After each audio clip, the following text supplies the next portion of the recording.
Great. Welcome, everyone. Great. My name is Israel Rosas. I'm with the Internet Society, part of the team working on the WSIS+20 review, our efforts of advocacy in the... all the mics are open, by the way, just for you to be aware. Channel 4. Yes, Channel 4.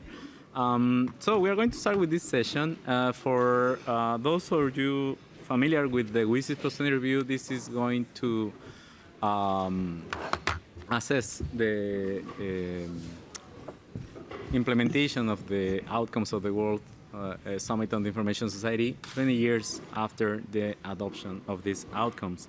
Part of the process, in general, the process is going to be led by two ambassadors, one from Kenya, one from Albania. And the process should end with a high-level declaration to be adopted in the middle of December in the high-level meeting of the WSIS+20 review.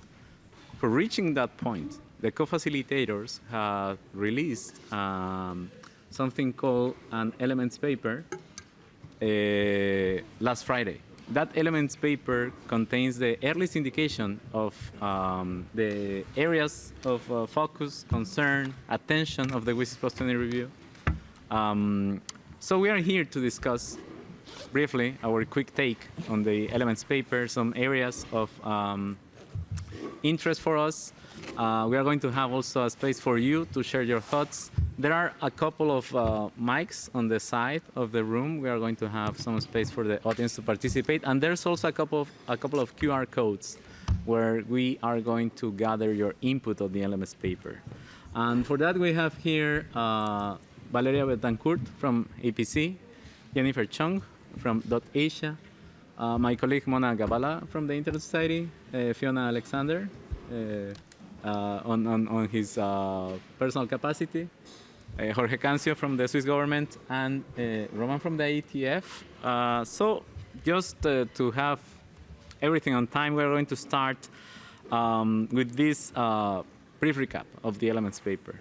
For those of you who are not familiar with the process, we are going to be sharing some links on the elements paper, how to access to that. In fact, if you access to the QR that it's on the sides, there's a link to the form for the feedback, and you can access the elements paper right from there. So in general, this is the earliest indication of the areas that we have. It's a 9 pages long document. And we are going to start analyzing this document in the context of our own interests. We are from different stakeholders, from different regions, so we are hoping to have diversity of perspectives. And I'm going to start with a guiding question about what sections of the paper are most aligned with your vision. At least from the Internet Society, we can say that it's positive that the document highlights the validity of the WSIS framework. It mentions that in the introduction. Also in the introduction, there are a couple of explicit mentions to the technical community and the multi-stakeholder collaboration of the WSIS framework, an implicit recognition of the Internet as a force for good in society related to digital economy, about social and cultural development. So it's positive to see some aspects, but I would like to hear from Fiona first about these sections that are most aligned with your vision. I'm going to have 2 minutes in here just to allow for all of us to participate. So. Do you want to go to Benny? I think that we can go with you first and then with Benny. Okay. So, sorry. This is a little bit weird. I'll take it off when I talk so I don't hear myself speaking. So hello to everyone. I can't see everyone in the audience, but it's nice to be here and see people and to get together and talk about such an important topic that's going to sort of lay out where we go from here until December. When I took a look at the elements paper, it's really easy to kind of just look at the subheadings and focus on the one that you care most about. But my recommendation and observation is to not read a particular section in isolation, but to read the entire paper, so you can kind of get a flavor for all the things that are happening. And so when I read the paper, I read the chapeau section, and the chapeau section really was very strong on some of the process and very strong, I think, in addressing some of the challenges we saw last year with the GDC process, which I was pleased to see. And I was pleased to see so many references and acknowledgement of the importance of all stakeholders and much more of a collaborative process than we witnessed last year. But then as I started to read the subsections, I definitely saw two distinctive approaches. And I think that, I mean, I didn't write the paper, so it would be great to get some more information from the staff that were involved in writing the paper. But of the 15 specific issue sets, including the follow-up that then went on in the paper, there was two approaches. So the first 7 issues or so really were kind of like, here's our issue, here's what's happened in the 20 years since WSIS, and we're going to seek your feedback to do X. And then in the next 8 issue sets, the style was a little bit different. It was very starkly, here's an issue. And when I read some of these things in particular, I was like, oh, I'm time traveling back to 2003. So it's a statement of what the issue was 20 years ago, and we're going to deal with the issue as it goes forward. So from my perspective, I think it was a little hard to figure out where we might go in some of the issue sets. In particular, I was looking at internet governance, which is an issue near and dear to my heart. And I really was a little bit taken aback by some of the text being from 2003. But when I look at that text and I look at the upfront section, it gives me a little bit more comfort because the upfront section talks about how multi-stakeholder is important. But then the text on internet governance is about multilateral and the need for enhanced cooperation. So I think this week, as we're all here together and we talk and the conversation unfolds and we hear from the co-facilitators, it would be great to understand a little bit more what's envisioned and then what the process will look like in terms of making sure that the final paper that gets agreed or the zero draft and as the process goes forward actually reflects everything that's happened in 20 years. So I did find the paper a little bit uneven in that the first bucket of issues reflected the progress of 20 years, and the second set of issues was just a statement of a problem from 20 years ago. So it would be great from my perspective to get some of that rectified going forward. Okay. So maybe I would leave with that. Okay, great. Then we are going to hear from Benny. Then I would like to hear from Roman, just for you to start preparing. Benny, please. Thank you. And I agree with Fiona's assessment of the paper. At ICANN, we are doing actually our own assessment. I mean, the Elements paper was published Friday. Today is, I'm not sure, Monday? Monday. And we were traveling to the IGF, but we are thinking of using the WSIS+20 outreach network to organize a webinar, maybe next week after the IGF, or we'll see whether we're going to wait for the WSIS+20 high-level event in Geneva the following week. To discuss this and to publish something in writing before that. But obviously our interest is in the internet governance section, so paragraph 57 and the following. And we're going to see the co-facilitators here. We have a meeting with them. Clearly there is some language that has not been used since, as Fiona mentioned, maybe 2003. So we want to find out why suddenly the governance of the internet says it should be multilateral, since every text after WSIS Tunis agenda, WSIS+10 outcome document, and the Global Digital Compact, even on the section on internet governance, talks about multi-stakeholder and multilateral together, not separate. And clearly there is a lot of need to do. But on the other hand, the fact that this Elements paper is published and the ICANN community is reacting already, I've heard personally a lot of people in the hallways talking to me about it, is an encouragement sign, because it means people are paying attention and they now understand better how the UN processes are actually working with regards to governments meet and then they come with a paper that we only can discuss after that. So we encourage everyone again to reach out to their national governments, talk to them if they can get on their national delegations or on the experts groups within their governments to talk to them about the multi-stakeholder model of internet governance, the role of the technical community, which should be also stressed, and the continuation of the IGF. Thank you. Great, thank you. Then Roman, please, and after that, for you to start preparing your contributions, Valeria, and then Jen, please. Well, before I start, I want to thank the Internet Society for inviting me and all the rest of us here to talk about this important issue. Reacting to the paper in broad strokes, first, it was very nice to see that there's a recognition that the information society is very broad and that there's targeted approaches to talking about what digital governance means across a lot of different dimensions. It explicitly calls out things like internet, it calls out data, it calls AI governance as distinct, and as mentioned, the styles were written up in different ways, but it talks about really the differences between those, and it's not an attempt to put them in a monolithic kind of bunch and talk about a one-size-fits-all approach, which seemed to be pervasive across the paper. Next, it was really nice to see in a number of different places stressing the importance of capacity building across those different technology areas and recognizing that that's really the bedrock of how we start closing the digital divide across all the different parts of the information society. Coming from the Internet Engineering Task Force, a standards development organization for internet protocols, as others have mentioned, we're very much focused on inclusion of a broad set of stakeholders on an equal footing to talk about internet governance. And the current Elements paper, certainly as a starting, we're kind of recognizing that there's some tuning that needs to be done. Notice with the language, because as others have said, it's more historic language than before, so it'll be interesting to talk about that. Great, thank you. Then Valeria, Jen, and Jorge. Okay, thank you very much also for the invitation to start discussing the Elements paper. From the point of view of the APC, which is a network of civil society organizations, mostly located in the Global South, we see very positively the inclusion of issues that are relevant for the realities of the Global South, such as obviously the social and cultural development, environmental impacts. Very glad to see that financial mechanisms are back to the table for conversation, and for us that gives the basis to also evolve even more in terms of the conversations, for instance, in terms of discussing fiscal justice and tax justice. Obviously, the recognition that human rights are central to the WSIS vision, that's very positive. So in that sense, it's a positive reaction in relation to the issues that are there. There are very important gaps, however, in terms of the issues, like for instance, the accountability of corporations in terms of the impact on human rights, but also how the broad definition of internet governance is going to be taken as a key reference for the evolution of the content that we have so far on the Elements paper. Would like to see much more emphasis on the financing mechanism, which is an issue that has been overlooked. And mostly, I think, clarification on the status of the descriptive content would be important, because as others have mentioned,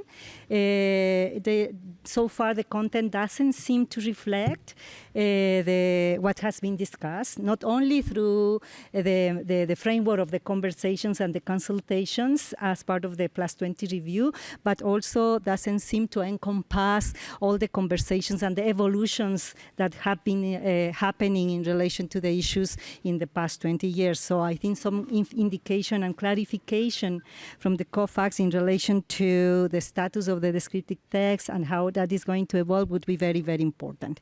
I think that basically that's my initial reaction. Okay, thank you. Jen, please. Thanks, Isra. Thank you again for the invitation to speak here and react quite quickly to the Elements paper. My name is Jennifer Chung. I'm with .Asia organization, but of course speaking really with the point of view of a technical community as well. I think it was, I absolutely agree with Fiona. Looking at the chapeau, I think the language there is a little more developed. Of course, as technical community, we're happy to see us reflected there, but not so much when we go down to the paragraphs specifically talking about internet governance. I think that's something that we're focused very much on. I don't know if everyone in this room has heard of a technical community coalition for multi-stakeholderism, TCCM, but the day before, day -1, we actually had a full day event with the members to have an initial discussion on first reactions on the Elements paper, and I think it was a really good discussion. I think some of them called out that, digital governance is a newer term that has been seen in GDC, but not in previous, I guess, Tunis Agenda and other language, and it's a good reflection of that going forward. Another thing that, now speaking with .Asia hat on, that we were quite happy to see, of course, paragraph 33 is the internationalized domain names and the multilingual internet. I think that's also near and dear to ICANN, also the ICANN community as well. That's a welcome language in there. And then finally, just a little bit more first reactions, looking at the last part of the Elements paper, we noticed that it's quite sparse on monitoring, measurement, and especially on follow-up. So I'm expecting that co-facilitators are looking to have input on this specifically. And I think for us, as the internet governance community, that's where we really need to also focus our efforts on, whether or not it's from us or whether it's into negotiations. I think that is something that we will see a lot of change and fluctuations. Thank you. No, and it's important that you mentioned the different aspects where people can make some advocacy. Jorge, please. So, hello everyone. I hope you hear me okay. Jorge Cancios, Swiss government. So, first of all, thank you for the invitation.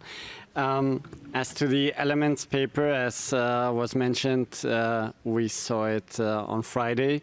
So it's we are still digesting what is in there, but we already had the information from COFAX or from their teams that they wouldn't put anything controversial into the elements paper. So it didn't come as a surprise to us that many things are missing. At least we see it as a skeleton, as an overview of topics, and we will have to fill it with a lot of substance, especially through the consultation that is going on until July 15th. So I invite everybody to put their thoughts into that with proposals as specific as possible, language proposals. We will try to do the same. As many of you know, there's a non-paper floating around with some ideas that we have been developing with many stakeholders over the last many months. So we will be building on that in our input to the consultation. And yeah, of course, seeing this multilateral text there brought me memories of when I was 20 years younger. But let's not get anxious, because this is just a skeleton, an overview. I don't think that this is a signal or something that we should be scared of. Thank you. And I think it's a good segue into the following question, because I was about to ask you if you identify anything surprising, either in tone or content. And again, we understand that it may be way too early, like to have like a complete review, and that's why we are having this session here. We are drafting as well our rapid response that we are hoping to inform after these interactions, because of course for us, we found even more evolved text in the Global Digital Compact about the nature of the internet, because that mentions open, global, interoperable, stable, and secure. And this elements paper is only limiting to open, interoperable.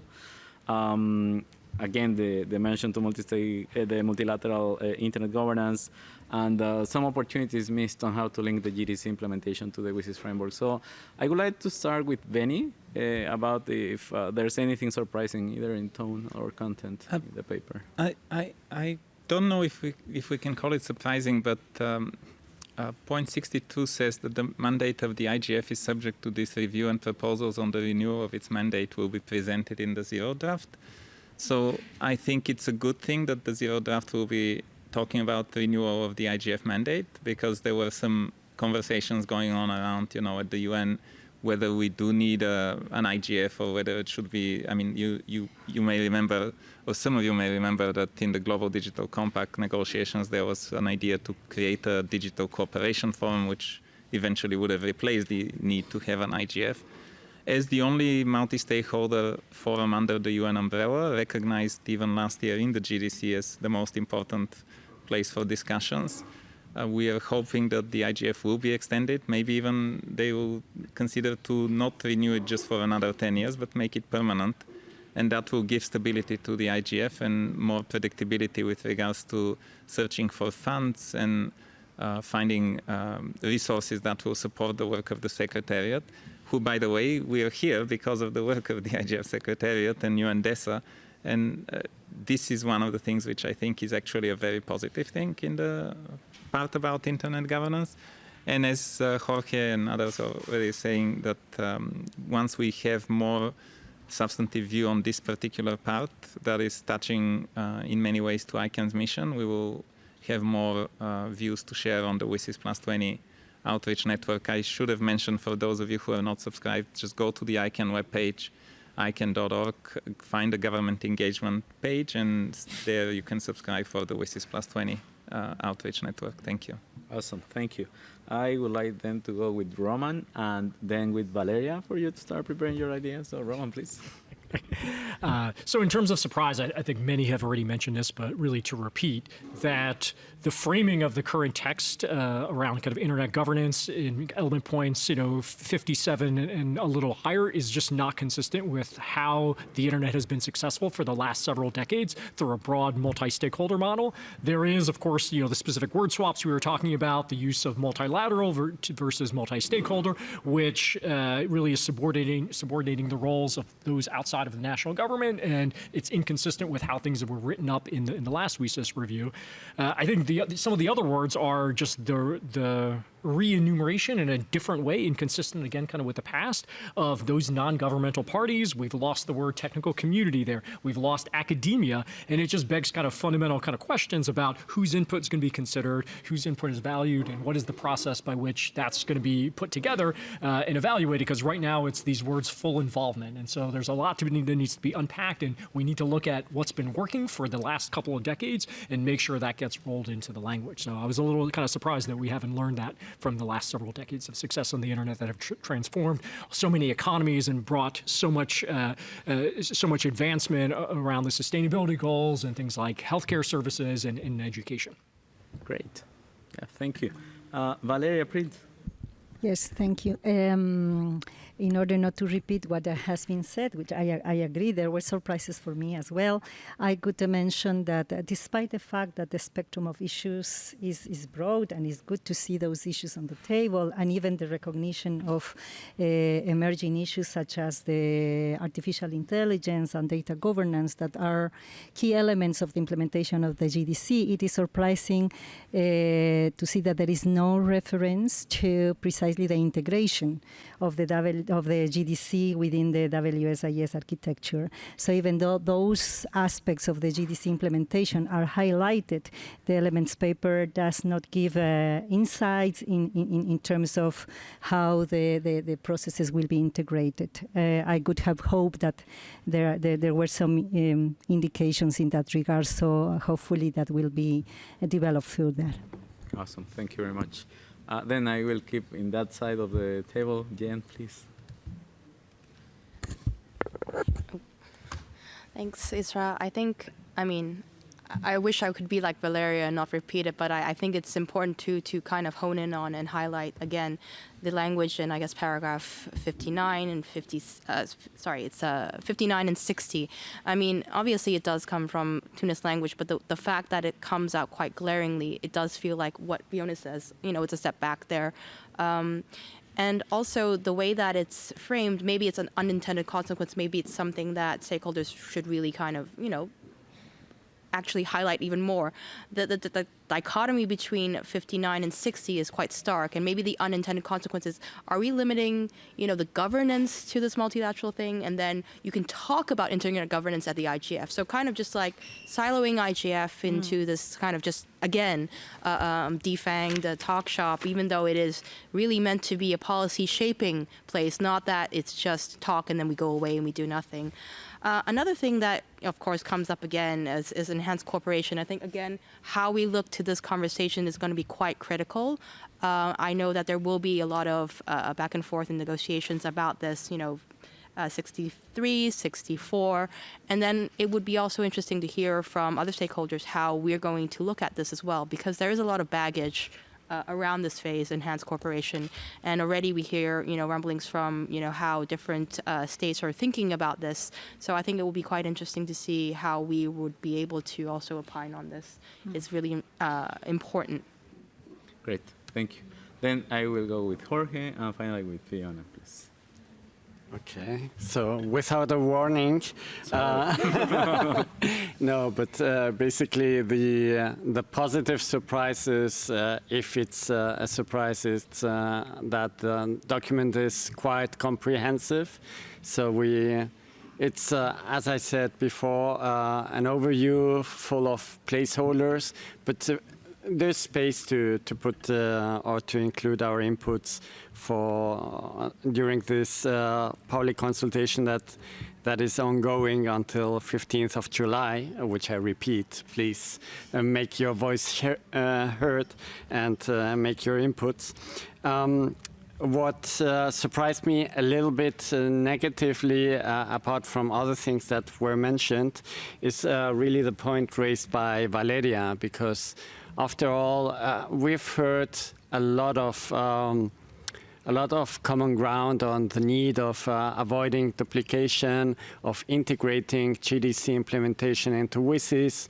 That's coming from many, many places. So I wouldn't have thought that this is controversial, so that it has to wait for the zero draft to be included. So maybe that's the negative point, and where I would have expected a bit more of courage from the co-facilitators and the Secretariat. Thanks. Fiona, please.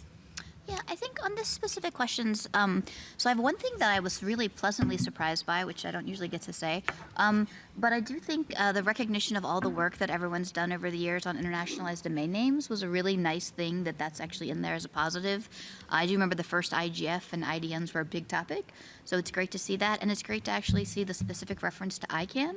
I spent many years arguing inside the UN system where people would never even accept a reference to ICANN in a footnote. So the fact that it's in the document at the outset, I thought was great, and that's a great point of evolution here. So agreeing with some of the other stuff that's been said about internet governance, I think I found challenging. But the one sentence, that very last one about enhanced cooperation, I'm a little bit perplexed by, because it says there will be proposals on how to improve enhanced cooperation as envisioned by Tunis. And I'm unclear what that means, and I was actually in Tunis. So I don't know what that's going to be. We've had 2 working groups on enhanced cooperation. We've had the system evolve in the earlier debates about enhanced cooperation. For some people, there was a lot of conversation about the U.S. government's relationship with ICANN. That's all evolved. So I'm not quite sure what we're going to be talking about on enhanced cooperation. So I thought that paragraph 62, that last one in that section, assumed a certain thing, and I'm a little perplexed as to what the assumption is. And listening to the government discussions about this, that was great. DESA had it on web TV. You could listen in. I didn't actually hear that many countries calling for enhanced cooperation, so I'm a little bit perplexed on that one. I think that's the one I probably find the most surprising.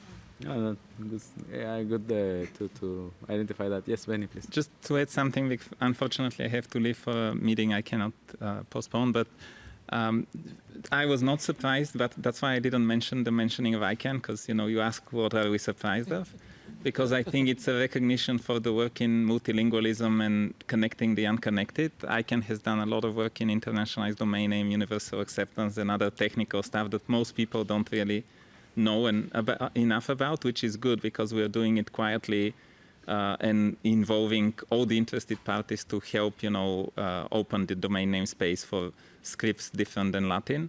And with the new GTOD program, which is starting next year, we are hoping to bring even more of those countries. And this has been a theme that we used, by the way, in our conversations since the beginning of the IGF in different bilateral settings. So I think this is one of the reasons why, when you ask the way you frame the question really is what is surprising. And I think that between now and the zero draft, which is expected sometime in August, as Jorge mentioned, there is time until July 15th, I think, to send comments on the elements paper. We should all do that as much as we can, and in the areas that we are interested in. We've met the co-facilitators. They're very reasonable and skilled diplomats, and their staff is amazing. So I think they will take a listen into what we submit, because the more information we put together, the better. And we have seen, by the way, this also with the UN DESA preparation for the multi-stakeholder consultations, how they're informing people in advance when they're speaking, what's the order, etc. We didn't see that at all in the GDC, so it's a very big progress from that time, and we hope our participation and contribution will be meaningful. Thank you. Absolutely. No, thank you. And we have 28 minutes left, question remaining, because we want to hear also from you and from the people in the remote participation. My colleague Mona is taking note of the people that would like to take the floor, because after this question, we are going to ask you, if you could flag one idea that needs the most attention or refinement, what would it be? And for that, we are going to have mics at the sides of the room, and we are going to have the remote participation enabled. So for you to start thinking what would be that answer. And as of now, I would like to ask the speakers, and I'm going to start with Valeria. Are there important issues that were left out? I know that you mentioned something in the previous round, but what other issues would you consider? Yes, no, I think obviously it is very important to see explicit reference to the Human Rights Council resolution that acknowledges that the same human rights that apply offline apply also online. But I think references in relation to the international human rights law across the document could have been nice. I think that's a gap, obviously, that's completely missing. As I mentioned, also linkages with not linkages, but the indivisibility of rights and the recognition that not only civil and political rights are important, but the economic, social, and cultural rights, at least I mentioned about the importance of that. I think there is also a gap on that regard. And as I mentioned, the issue of corporate accountability, particularly in relation to the impact on human rights, is absent, and references to the broad definition of internet governance. That's what I want to highlight, because several have explained here in this panel why that is important, not only in terms of acknowledging the evolution of the conversation, but also because of the scope of governance at all levels. Those are the ones that I could highlight as underscoring those ones. Okay, perfect. Then I'm going to go with Roman, then with Fiona, just for you to start preparing with no surprises. And Roman, please. So to move a little bit away from internet governance, to revisit the parts of the paper that are around AI, there's prominent kind of treatment kind of there, and the paper obviously highlights the pace of kind of change across all the different sectors, and then talks about the risks associated with it and ensuring how AI doesn't grow the digital divide. And so framing that as the problem in elements 61 to kind of 63, the response is the solution when you look at element points 73 to 76 appears to be the answer is multilateral approach to kind of governance. So really, I think for future conversation is really you're dealing with a rapidly changing kind of technology, lots of innovation that's changing things around the world. There's risks that are understood. Really, why, given all that change that's happening, do you not want to benefit from the broad feedback of lots of different stakeholders there? So I think really for discussion is the elements paper currently, when it talks about AI, really has no affordance for civil society, for academia, or the technical community when you talk about AI governance. And back to the notion of internet governance, if you think about the 20 kind of 30 years ago, we also had a technology that was rapidly changing, was innovating, and was changing kind of the world over the last couple of decades, called the internet, and that multi-stakeholder process kind of worked. So I think as we kind of think about what's left out is I think it's further discussion on inclusion of a broader set of stakeholders in AI governance. Thank you. Great. Thank you very much. Fiona, please, and after that, Jorge, and then Jen, please. Yeah, when I think about what's missing explicitly is some clarity on how all these things are going to sync up. When I think about GDC, and I think about what's going to happen next, and there's that line at the end about follow-up will be proposals for follow-up. It would be great to see some more specificity about how any follow-up would actually link all these things together as to having these disparate work streams. There's a reference in the artificial intelligence section about the importance of linking up with GDC, but I didn't see it across the others. And I was just double-checking. I didn't remember really reading anything about the WSIS forum, which I found a little bit surprising. And so at the end of WSIS, there was this review process set up to renew the mandate of IGF every 5 years, now every 10 years. But also this WSIS forum was created originally for the UN agencies to get together every year in Geneva and report on how they were implementing the WSIS action lines. And now the WSIS forum has evolved and is a little bit bigger and has some policy components too. But the WSIS forum was, and that meeting in Geneva every year was the way for the UN agencies tasked with implementing WSIS to report.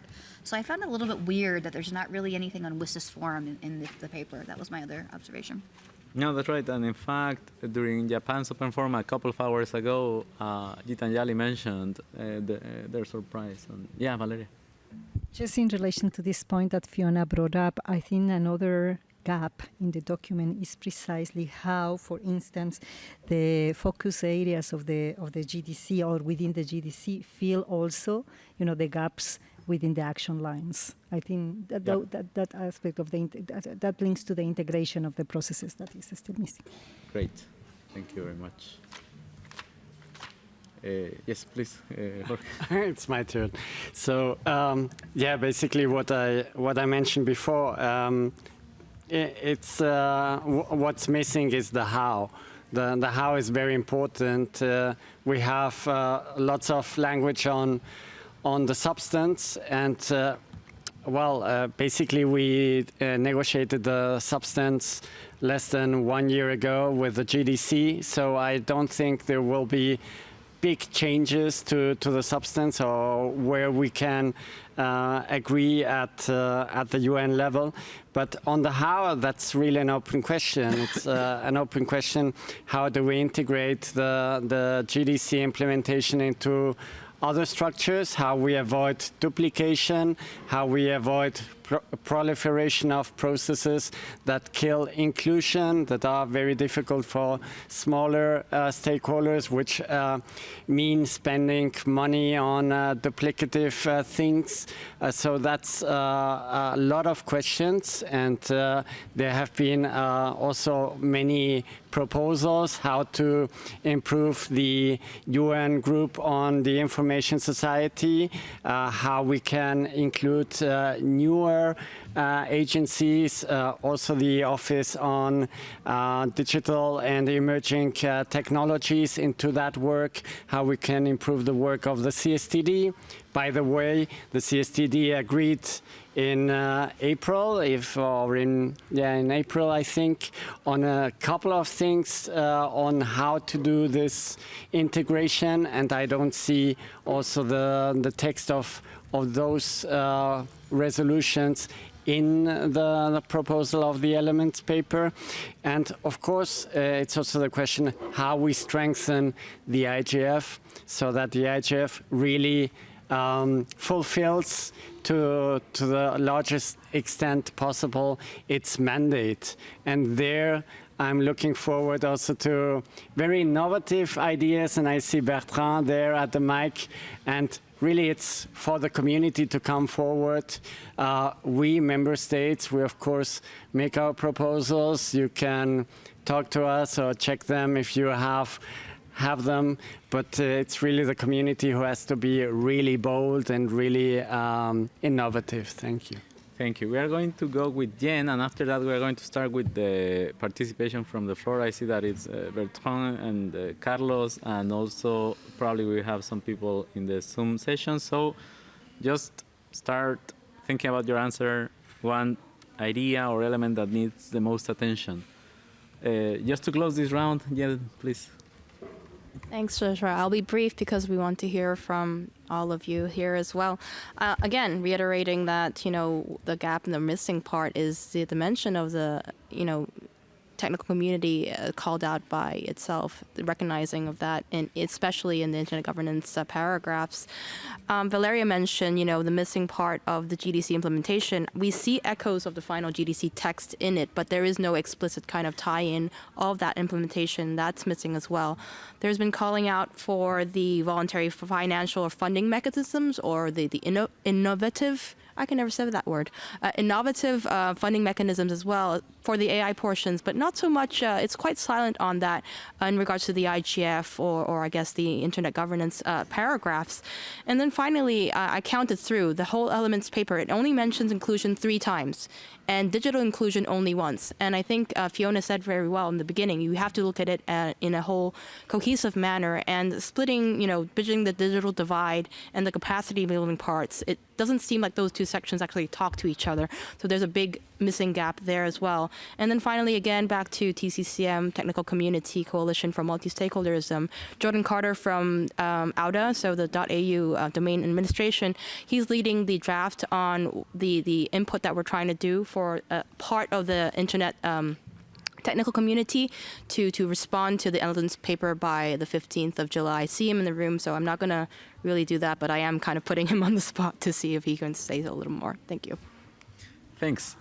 So we can go with our colleagues here in the floor, but also on the Zoom session. If you are interested in sharing your thoughts, you can do so in the chat or raising your hand, and then we are going to enable the microphone for you.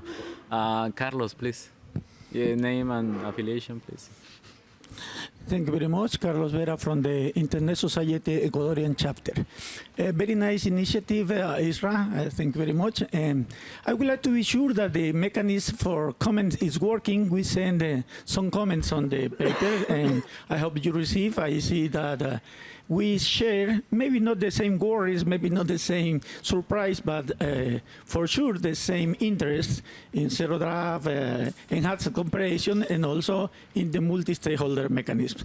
We will continue to working in the working group, so let's continue the discussion. Thank you very much. Awesome, thank you. And in fact, you were the first respondent to that QR code, so thank you for that. Do we have any participation online? Okay. Bertrand, please. Yeah, good afternoon. My name is Bertrand de la Chapelle from the Internet and Jurisdiction Policy Network. I will focus on one point, which is basically the item 62 that deals with the mandate of the IGF. And I think what is missing is to have a discussion that goes beyond just the question of the renewal. We are discussing almost exclusively whether there should be a renewal, whether it should be 10 years or permanent. I personally, of course, support the idea of having it permanent. But I think it's even more important to discuss what is the ambition that we have for the IGF. All of us here, or a lot of us here, really believe in what this organization can be. I take it as a positive element that some of the sessions that I attended this morning are reiterating, and thanks to Jen, by the way, for having said that, the notion that the IGF is a decision shaping, an agenda setting, a framing thing. And the session on the WGIG, for those of you who were able to attend, highlighted the importance of the documentation role of a secretariat. All the work that we're doing here needs to be documented, even if it is not a consensus, even if it is the representation of the different positions. So the key question is, what is the IGF that we hope to see? Can we have a discussion that will not be finalized definitely by December, but can we have something in the documents that will come in December that says we need to have a serious discussion not only on the renewal of the mandate, but on the evolution of the mandate, and an expression that has been used also in the last few sessions, the institutionalization of this organization, which at the moment is a little bit ad hoc. It is starting just from the WSIS agenda, but it has been built bottom up in a certain way, but it is time at 20 years old to become a full-fledged structure. So I think we need to think about what we want, or at least to think about where we should and when we should discuss the mandate evolution and the structure. Great, thank you. And also for the colleagues here in the room or in the virtual session, if you want also to share spaces or opportunities for people to engage in this process, if you are drafting a written contribution, you are planning to endorse or to open any other participation space, you can also use this opportunity to share it. Jordan, please. Okay, thank you. My name is Jordan Carter. I work for the .au domain administration. We're one of the 7 organizations that have come together in the Secretariat for the TCCM coalition that Jennifer kindly mentioned. We will be doing an input on here, but I'm not here to talk about that so much. If you want to talk about TCCM with us, please do feel free to do any with the 40 or so members from all around the world. But I wanted to reflect on the question that you asked, Israel, which is like the most important thing. And I think broadly speaking, it is to make sure that when the zero draft comes out, it reflects the actuality of how internet governance has evolved in the past 20 years. We've noted other speakers that there are sort of statements from 2003 Tunis in there.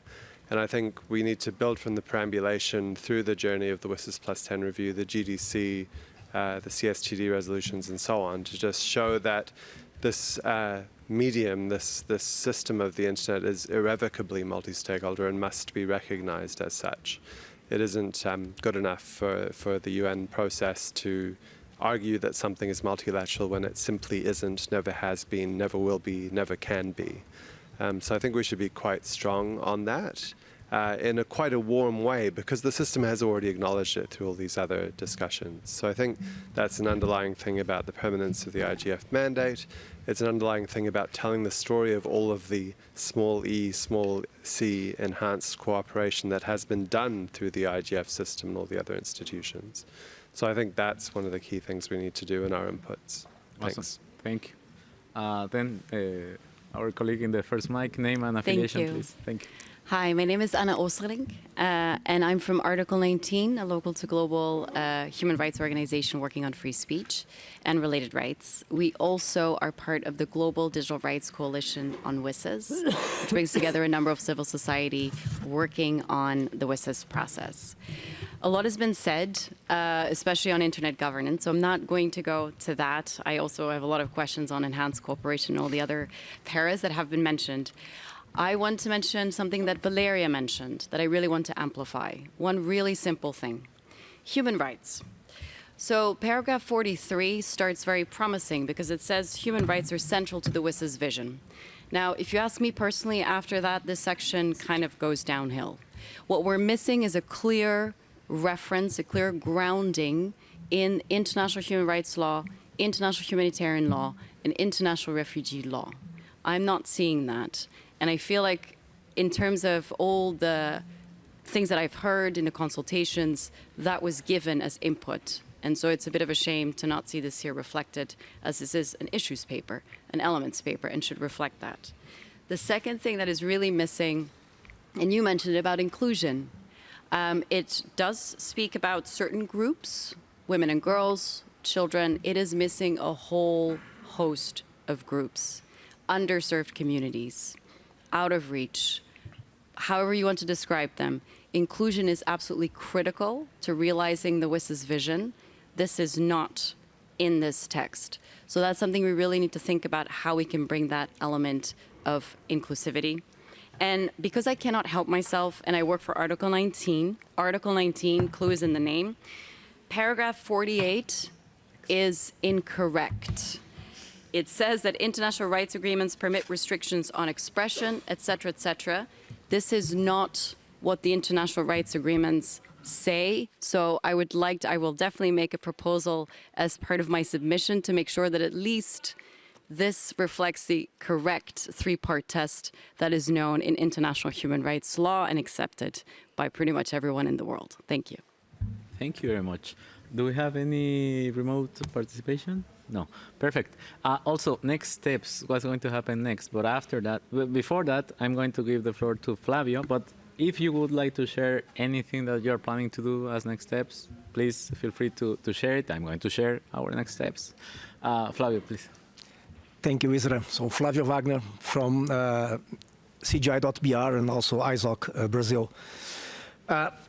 Many of the panelists already mentioned this, about the future of the IGF, and we see that there are three different sections in the elements paper.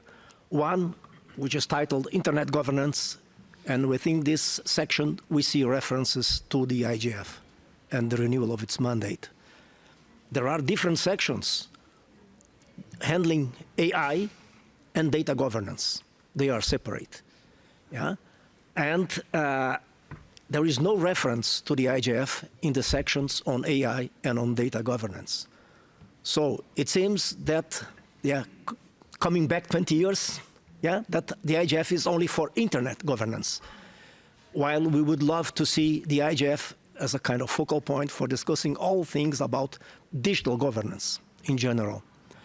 And taking some of the good ideas of the non-paper, as Jorge has suggested to us, there's this discussion whether we should maybe rebrand the IGF and call it Digital Governance Forum or something like that, but which makes clear that it's not only about internet.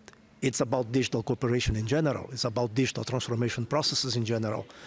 So the structure of the elements paper seems to give to the IGF the mandate only to discuss internet and nothing about AI or data governance. And that there is even reference in paragraph 769.